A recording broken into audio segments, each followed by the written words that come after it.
My father cleared his throat, the sound echoing in the tense silence of their living room. He shot a look at my mother, who then nudged my older brother, Jason. It was a familiar, choreographed dance of manipulation, one I had seen 1,000 times before. They were getting ready to ask me for something big, something life-altering. They saw me sitting there, in my threadbare jacket and worn-out jeans, and they saw a tool, a solution to their problems. The same old story.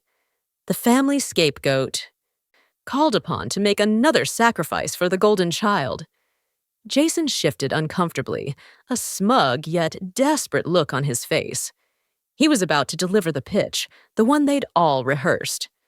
"Mark," he began, his voice dripping with fake sincerity, "we need to talk. It's about my future, and how you can help." They had no idea that the broke son they were about to guilt trip was sitting on a Powerball jackpot worth $87 million. They saw my beat-up 2005 sedan parked outside and assumed I was still struggling, still the failure they'd always branded me as. They thought I was desperate, that I'd do anything for a scrap of their approval. In a way, they were right about one thing. I was there for a reason, but it wasn't the one they thought. This wasn't a family meeting. It was a final exam. I had won the lottery 3 months ago, and I hadn't told a single soul.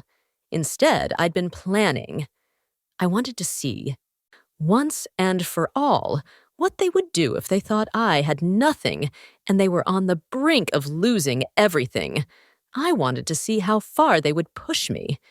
This little performance, this carefully staged plea for help, was my last test. It was their last chance to prove they were anything other than the monsters I knew them to be. You're probably wondering why I didn't just stand up, laugh in their faces, and walk out the door forever. Why sit there and endure one more second of their condescending pity? To understand why I let them humiliate themselves, you have to understand the lifetime of debt they owed me.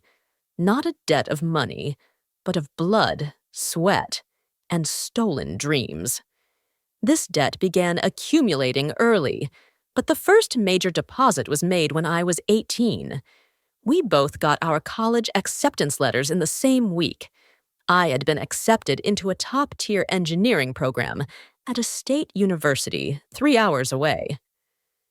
It was my dream, the culmination of years of burying myself in books while Jason was out partying. It came with a partial scholarship, but there was still a significant shortfall my family would need to cover. Jason, on the other hand, got into a private business school with a fancy name and an even fancier price tag. His grades were mediocre, but my father, a failed small-time businessman himself, saw Jason as his second chance to build an empire. The family meeting back then felt eerily similar to the one I was sitting in now. It was held at the same dining table. My father laid out the finances, his face grim. "We can only afford to send one of you to a 4-year school right now," he announced, as if it were a simple logistical problem. My heart sank, but a tiny part of me still held on to hope. My grades, my scholarship, my ambition, surely that mattered. My mother, however, wouldn't meet my eyes. She just wrung her hands and looked at Jason with pity.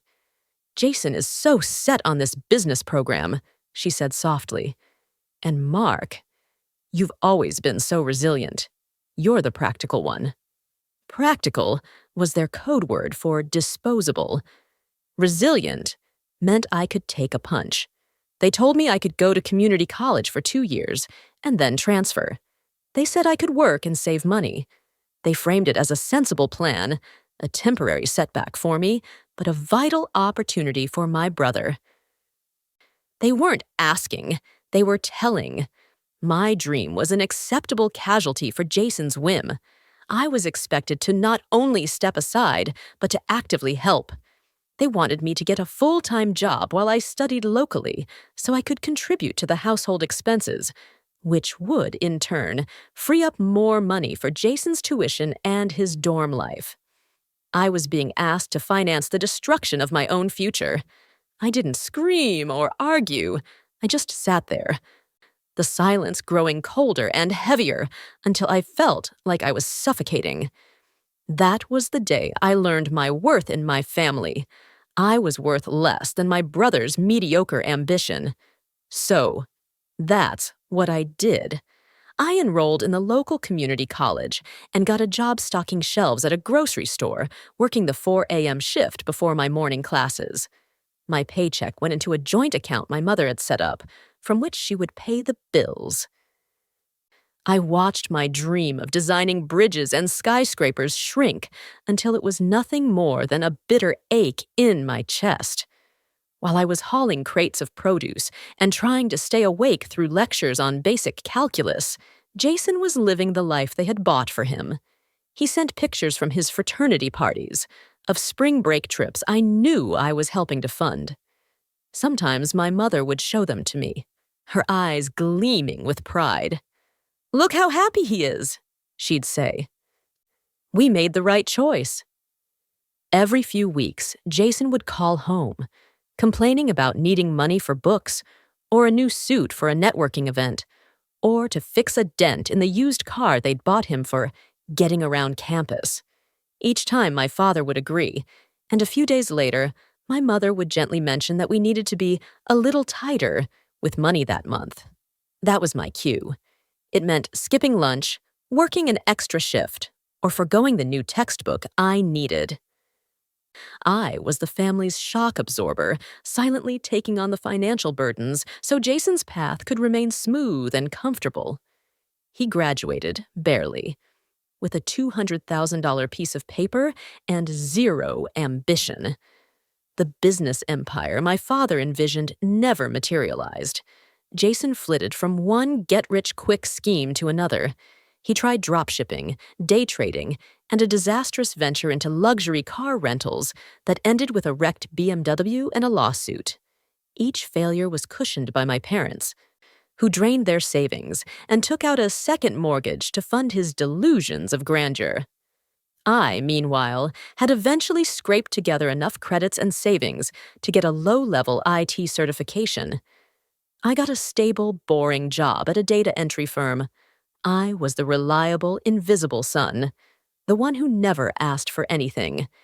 And that brings us back to their living room, to the desperate gleam in my brother's eye as he finally laid his cards on a table. He told me his latest venture, a high-risk real estate deal, had collapsed. He owed some very serious people a lot of money. The bank was foreclosing on my parents' house, the house they had remortgaged for him. And now, they had a solution, a final, perfect way for me to be of service. My father took over, his voice low and serious, the one he used when he was about to deliver a verdict. "Son, your brother is sick. Very sick." He explained that Jason's years of stress and bad luck, never once mentioning the alcohol or the reckless lifestyle, had taken a toll on his health. Both of his kidneys were failing. He was on dialysis, a fact they'd conveniently hidden from me, and his name was on a transplant list with thousands of others. The doctor said it could be years before a match was found, years he didn't have. I watched Jason, who refused to look at me, staring at his hands as if they held the secrets of the universe. He was trying to look frail and pitiable. Then, my mother moved in for the final blow. She slid from the sofa to kneel on the floor beside my armchair, a move of pure theatrical desperation. She took my hand in hers. Her skin was cold. "Mark," she whispered, tears welling in her eyes, "you're a match. We had you tested." A chill went down my spine. They had me tested? She explained that years ago, during a routine blood drive, they had listed me as his potential donor, just in case. They had my medical information on file. They had been holding this card for years, waiting for the moment they needed to play it. "You're his only hope," she sobbed. "You can save his life. It's a simple operation," the doctor said. "You'll be back on your feet in a few weeks." "Please, Mark." Do this one thing for your brother, for your family. This was it. The ultimate ask. They had taken my dream, they had taken my money, they had taken my youth, and now they had come for a piece of my body. They saw me not as a person, but as a collection of spare parts for their precious golden child. They didn't see the irony. They had spent my entire life sacrificing my future to give Jason every advantage. And in the end, his advantages had destroyed him. Now, they wanted me to sacrifice my physical health to save him from the consequences of their choices. I felt a strange calm wash over me. It was the calm of absolute certainty. The final piece of the puzzle had just clicked into place. I looked down at my weeping mother, at my stone-faced father, at my pathetic brother. I slowly pulled my hand from my mother's grasp. I looked Jason dead in the eye for the first time all night. "Let me get this straight," I said, my voice even and steady. "You want my kidney." The three of them stared at me, my question hanging in the air like a guillotine. My father was the first to recover. "Yes, Mark," he said, his voice hard. "That's what family does. We make sacrifices for each other." "Sacrifices," I repeated, the word tasting like ash in my mouth. I let the silence stretch, watching the hope on their faces curdle into impatience. My mother was still on the floor, her fake sobs having subsided into sniffling. Jason was now glaring at me, the mask of the victim replaced by the familiar face of entitlement. I leaned forward slightly in the chair, a move that made all three of them flinch. "All right," I said. "I'll do it." A wave of relief washed over them. My mother started crying again, this time with what looked like genuine gratitude. "Oh, thank you, Mark. I knew you would. I knew you had a good heart." My father nodded, a stern but satisfied look on his face. Jason almost managed a smile. They thought they had won. They thought the old dynamic still held, that the scapegoat would always fold. "But," I added, and the room went silent again. "Not for free." My father's face darkened. "What are you talking about? This isn't some transaction." "Oh, it is," I replied. My voice as cold and hard as steel. "It is the final transaction in a lifetime of them. You want my kidney? You have to buy it, and you have to pay me back for everything else first." I started to tick things off on my fingers. "First, the tuition. We'll calculate the full 4-year cost of that engineering program I was accepted into, adjusted for inflation, plus compound interest. Second, all the wages from my grocery store job that I was forced to contribute to this household, so Jason could party his way through college. We'll calculate that. With interest. Third, damages for lost career earnings. The difference between a data entry clerk and a senior engineer over a 15-year period. My lawyer will draw up the numbers. And finally, the kidney itself. Let's say for pain and suffering and permanent bodily risk. $5 million. The color drained from their faces. They looked at me as if I had grown a second head. My mother gasped. "Mark, how can you be so cruel? This is your brother's life." "His life?" I shot back, my voice rising for the first time, not with anger but with chilling intensity. "What about my life? The one you all took from me, piece by piece, and handed to him on a silver platter? This isn't cruelty. This is an invoice. You wanted a transaction? Here are my terms." My father was on his feet in an instant, his face purple with rage. "You monster!" he roared, his voice shaking the cheap porcelain figurines on the mantelpiece. "You would extort your own family? You would put a price on your brother's head? After everything we've done for you? We gave you a roof over your head. We fed you." "You fed me scraps while you served him a feast," I said calmly. standing up and brushing a piece of lint from my old jacket. My lack of emotion seemed to fuel their fire. My mother scrambled to her feet, her face a mess of tears and fury. "You're heartless, Mark. A cold, selfish, heartless boy. I should have known. You were always difficult, always so ungrateful." But it was Jason's reaction that was the most telling. The veneer of the frail patient cracked and fell away, revealing the snarling brat I'd always known. "You think you're so smart, don't you?" he spat, his voice filled with venom. "Sitting there in your crappy clothes, acting like you're some big shot. You're a nobody, a data entry clerk. My life is worth more than yours ever will be. You owe me this." There it was, the truth in its purest, ugliest form. You owe me this. In their eyes, my life, my body, my very existence was a resource to be tapped for his benefit. I didn't say another word to them. I simply walked to the small table by the door and pulled a business card from my wallet. It belonged to the lead attorney at the firm I had hired to manage my winnings. I placed it face up on the table. "That's my lawyer," I said to the stunned room.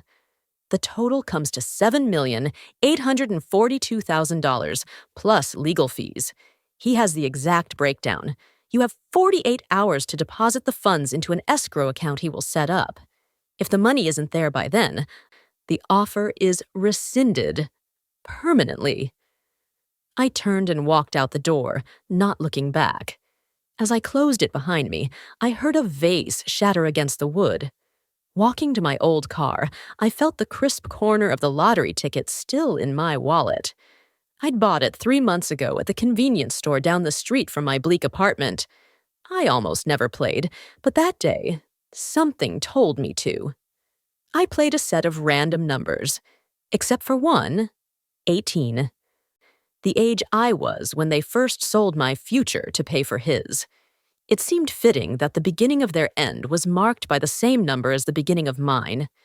I expected the next 48 hours to be a storm of frantic calls and texts, and I was not disappointed. But I didn't sit by the phone waiting. For the first time in my life, I had important things to do, things that were solely for my benefit. The morning after the confrontation, I met with my financial team. I sat in a sleek, glass-walled office overlooking the city, a place that smelled of success and quiet competence. We discussed investment portfolios, charitable trusts, and tax strategies. While my family was likely scrambling, trying to figure out how to respond to my ultimatum, I was laying the foundation for a future they had never wanted me to have. After the meeting, I did something I hadn't done in over a decade. I went shopping for myself. I walked into a high-end department store, the kind of place I used to walk past and feel invisible. I bought a perfectly tailored charcoal gray suit, a crisp white shirt, and shoes that didn't have worn-down heels. As I looked at my reflection, I didn't see the family scapegoat anymore. I saw a man who was finally investing in himself. Later that afternoon, I traded in my old sedan. I didn't buy a flashy sports car. I bought a brand new, safe, reliable SUV, the kind of car a responsible adult drives. Every purchase was a deliberate act of shedding my old skin. All the while, my phone was buzzing incessantly. My mother left a dozen tearful voicemails, each one a masterclass in emotional manipulation. "Jason coughed up some blood this morning, Mark. The doctors are worried. I pray for you every night. I pray that you find your heart again." My father's texts were blunt and angry. "This is not a negotiation. You will answer your phone." Jason's were just a stream of incoherent, misspelled insults. I read them all with the detached curiosity of a scientist observing bacteria in a petri dish. I felt nothing. Their power to hurt me was gone. On the afternoon of the second day, with 2 hours left before my deadline, my lawyer called. "Mr. Evans," he said, his voice calm and professional, I've just gotten off the phone with a man identifying himself as your father. I felt a cold smile touch my lips. Oh? I said. And what did he have to say? My lawyer paused for a moment. He said your terms were unreasonable and monstrous, but in the spirit of family reconciliation, they were prepared to make a counteroffer. They are willing to legally forgive all your past disrespect and will allow you to move back into their basement, rent-free, for 1 year after the surgery. I let out a soft laugh, a sound devoid of any humor. The basement, rent-free, I mused. It was more perfect than anything I could have written myself. It was the absolute confirmation that they saw me as a bottom dweller, a servant whose only value was in what he could provide. They weren't just refusing my terms, they were insulting my very existence one last time. Thank you, Mr. Davies, I said into the phone. That's precisely what I needed to hear. Please inform my father that his counteroffer is rejected. In fact, inform him that my original offer is now permanently withdrawn. Our business is concluded. Do not accept any further calls from him or anyone else in his family. Consider it done, Mr. Evans, he replied. And what about the other matter we discussed, Bridgeview Capital? Proceed immediately, I said. Purchase the full debt. No negotiations. The kidney was never the end game, it was the test. A test they had failed so spectacularly that it was almost poetic. My real plan was much simpler, much cleaner. It was about justice, not negotiation. My parents had taken out a huge second mortgage to fund Jason's last failed business, the one that had left him in debt to dangerous people. They had been in default for 3 months.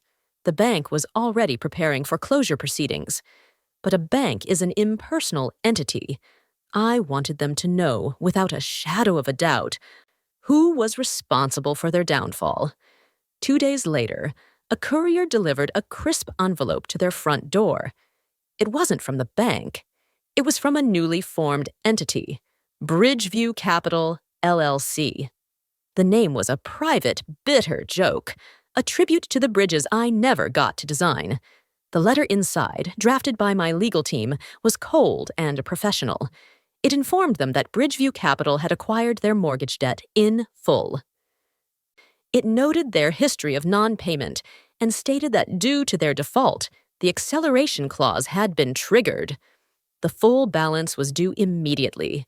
Since they obviously couldn't pay, eviction proceedings would commence in 30 days.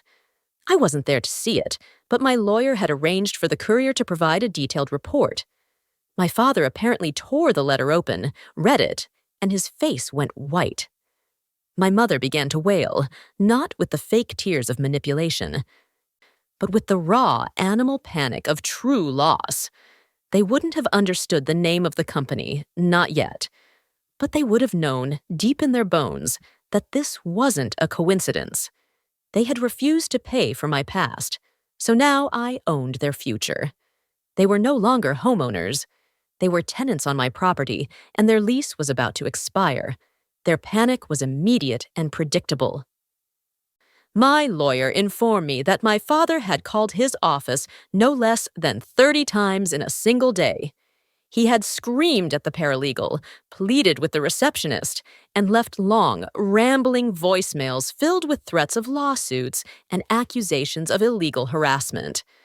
My mother sent a barrage of emails, not to me, but to the general inbox of the law firm, attaching old family photos with captions like, "Remember this? Remember when we were a family?" It was all pathetic and useless. They were firing arrows at a fortress. When they realized they couldn't penetrate my legal shield, they resorted to guerrilla tactics. They must have waited outside my lawyer's building for days. Last Friday, as I was leaving a meeting with my wealth manager, I walked out into the polished marble lobby, and there they were, waiting for me by the revolving doors. They looked terrible. My father was unshaven, his eyes bloodshot. My mother looked like a ghost. her face pale and gaunt. And Jason, propped up between them, looked sicker than ever, his skin having a yellowish tint. They had brought the stench of their desperation into my new world. "Mark!" my father yelled, pointing a trembling finger at me. "You did this! Bridgeview Capital, your engineering dream. You think you're clever, you coward?" People in suits stopped to stare. My mother started her wailing routine, clutching at my arm. "How could you? Your own home, the home you grew up in, will be on the street." In the past, this public spectacle would have mortified me. I would have folded, given them anything to make it stop. But now, I felt nothing but a profound sense of distance. I looked at these three hysterical people and felt no connection to them. I carefully detached my mother's hand from my sleeve. "I have no idea what you're talking about," I said, my voice quiet and even. I turned to the lobby's security guard, a large man who was already approaching cautiously. "Excuse me," I said calmly. "These people are harassing me. Could you please remove them?" The guard nodded and moved towards my family, who stared at me in stunned disbelief. I had just disowned them in public. As I got into my car, I made another call to my lawyer. "Mr. Davies," I said, "about my brother's other financial problem, the private creditors from his real estate deal. Have you located them?" "We have," he replied. "They're a rather unsavory bunch, but they're willing to sell his debt. For a significant discount, I might add. They believe he's a lost cause." "Excellent," I said. "Buy it. All of it. I want to be the one he owes." The day of the eviction was gray and overcast, a fitting mood for a funeral. I had the date circled on my calendar for a month. When I pulled up to the curb, the scene was exactly as I had pictured. A sheriff's car was parked by the driveway, its presence lending an air of grim officialdom to the proceedings. Movers, efficient and impersonal, were carrying boxes and furniture out of the house and piling them on the lawn. And there they were, the three of them, standing amidst the wreckage of their lives. My father, slumped in a lawn chair, looked 100 years old.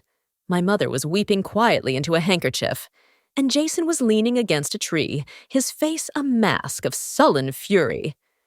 I got out of my SUV. The engine was so quiet they didn't notice me at first. I walked across the lawn, my expensive leather shoes sinking slightly into the damp grass. The sound of my footsteps made them look up. Their expressions shifted from misery to pure, unadulterated hatred. "What do you want?"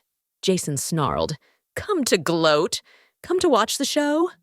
"No," I said, my voice calm. "I came to make a final offer." I looked directly at him. "Jason, I own your debt. The 6 figures you owe to some very unpleasant people, that's all me now. I am prepared to forgive it, every single cent. I am also prepared to set up a trust that will cover all of your medical expenses, dialysis, medication, everything, for the rest of your life." I then turned to my parents. "And for you two, I will halt the eviction. You can live in this house, my house, for as long as you live. I will pay the property taxes and all the utilities. You will want for nothing." They stared at me, confused, a flicker of desperate hope in their eyes. My father started to stand up. "What's the catch?" he asked, his voice raspy. "It's simple," I said, my gaze locking back onto Jason. "There's just one condition. I want him to say it. I want him to look me in the eye and admit the truth that you all denied for 30 years. All he has to do is say 2 words to me. You're better." Silence. The movers stopped working, sensing the tension. My mother stared at Jason, her eyes wide with pleading. "Jason, please," she whispered. "Just say it. Please." My father looked at him. "Son, just say the words." But Jason just stared at me, his body trembling with a rage that was more powerful than any instinct for survival. His entire identity, the one they had built for him out of my stolen parts, was on the line. He couldn't do it. To admit I was better would be to admit his whole life was a fraud. "Go to hell," he finally choked out. I held his gaze for a long moment, then nodded slowly. "I thought so." I turned around, without another word, and walked back to my car. I didn't look back. As I drove away, I saw them in my rearview mirror. 3 people, stranded on an island of their own making, choosing to drown rather than admit the truth.